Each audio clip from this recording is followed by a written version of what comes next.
اللهم ارزقنا القناعة اللهم حببنا في صلاة الجماعة السلام علیکم ورحمۃ اللہ وبرکاتہ۔ معزز ناظرین، حضور صلی اللہ علیہ وسلم کا پاک ارشاد ہے کہ میری امت کو 5 چیزیں اس رمضان المبارک کے مہینے کے اندر ایسی عطا کی گئی ہیں جو پچھلی امتوں کو نہیں دی گئی۔ ان میں سے سب سے پہلی چیز کہ میری امت کا جو روزے دار ہے اس کے منہ کی جو بدبو ہے، یعنی جو معدہ خالی ہونے کی وجہ سے شام کے وقت جو اس کے منہ سے ایک سمائل سی آتی ہے، ایک بو سی آتی ہے، اللہ تعالیٰ کو وہ بو جو ہے وہ مشک کی جو خوشبو ہے اس سے بھی زیادہ خوبصورت ہے۔ کتنی بڑی فضیلت ہے یہ۔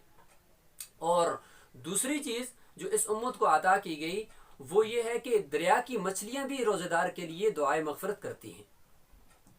اور تیسری چیز کہ جنت کو ہر روز روزہ دار کے لیے آراستہ اور پیراستہ کیا جاتا ہے، ہر روز جنت کو اس کے لیے مزین کیا جاتا ہے۔ چوتھی چیز کہ سرکش شیاطین اس رمضان المبارک کے مہینے کے اندر قید کر دیے جاتے ہیں، بند کر دیے جاتے ہیں، اور وہ ان فتنوں تک، ان فسادات تک نہیں پہنچ سکتے جن میں وہ غیر رمضان میں پہنچتے ہیں۔ اور 5ویں چیز جو اس امت کو عطا کی گئی، پچھلی امتوں کو وہ نہیں ملی، وہ یہ ہے کہ آخری رات بخشش کر دی جاتی ہے تمام روزہ داروں کی۔ صحابہ کرام نے پوچھا کہ اللہ کے رسول یہ آخری رات سے کیا مراد ہے؟ کیا آخری رات سے مراد وہ شب قدر ہے، یعنی لیلۃ القدر ہے؟ تو حضور صلی اللہ علیہ وسلم نے فرمایا نہیں، بلکہ اللہ تعالیٰ کا یہ اصول ہے کہ جب جب وہ اپنا کام مکمل کر لے تو اس کی مزدوری اس کو اسی وقت ملتی ہے۔ تو وہ گویا کہ آخری چاند رات ہے کہ جس کے اندر تمام روزہ داروں کی اللہ تعالیٰ مغفرت فرما دیتے ہیں۔ عزیز دوستو، رمضان المبارک کا مہینہ کتنی بڑی سعادت ہے کہ دیکھیں اللہ تعالیٰ نے ہمارے اوپر فرض قرار دے دیا، ہم نے یہ فرض روزے رکھنے ہی ہماری ذمہ داری ہے، لیکن اس ذمہ داری کے باوجود اللہ تعالیٰ کتنا کچھ عطا فرما رہے ہیں۔ یہ 5 چیزیں دیکھیں کہ اللہ تعالیٰ کو وہ معدہ خالی ہونے کی وجہ سے جو بو آتی ہے وہ کتنی زیادہ پسندیدہ ہے۔ اس میں اس بات کا خیال رکھیں کہ بعض لوگ علماء فرماتے ہیں یا بعض لوگ کہتے ہیں کہ بھائی ابھی مسواک نہیں کرنا چاہیے کیونکہ یہ بو اللہ تعالیٰ کو پسند ہے۔ نہیں، مسواک کرنا ہے، یہ وہ بو جو منہ سے اور دانتوں سے آتی ہے یہ مراد نہیں ہے، بلکہ وہ معدہ خالی ہونے کی وجہ سے جو بو آتی ہے وہ یہاں پہ مراد ہے۔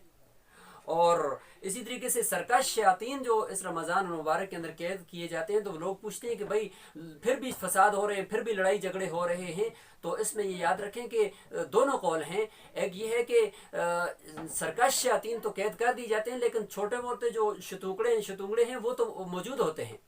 اور دوسرا اس میں قول یہ ہے کہ پورے 11 مہینے چونکہ انسان کا نفس جو ہے وہ گناہ کا عادی ہو چکا ہوتا ہے، تو اب اگر شیاطین اگرچہ سارے کے سارے قید ہوں لیکن اس نفس کی عادت ہے گناہ کی، تو وہ پھر بھی گناہ کر جاتا ہے، وہ پھر بھی فتنہ کر جاتا ہے۔ تو رمضان المبارک کا مبارک مہینہ رحمت کا عشرہ چل رہا ہے، تو عزیز ناظرین ہمیں چاہیے کہ ہم رمضان المبارک کے ایک ایک لمحے کو قیمتی بنائیں۔ اللہ تعالیٰ سے دعا ہے کہ اللہ تعالیٰ ہمیں عمل کرنے کی توفیق نصیب فرمائے۔